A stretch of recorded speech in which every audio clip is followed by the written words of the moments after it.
ఒకసారి బ్రహ్మలోకంలో ఉన్న సరస్వతీదేవిని కలవడానికి లక్ష్మీదేవి వెళ్ళాగా సరస్వతీదేవి లక్ష్మీదేవితో ఎందుకని ఎక్కువగా ఈ లోకానికి రావు అని అడుగుతుంది.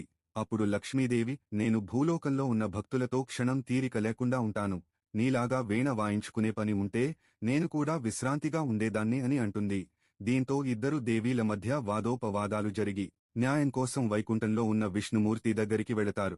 అక్కడికి వెళ్లిన వెంటనే లక్ష్మీదేవి విష్ణుమూర్తి పక్కన కూర్చుని సరస్వతీదేవికి కూర్చోడానికి ఆసనం కూడా ఇవ్వకుండా అవమానిస్తుంది.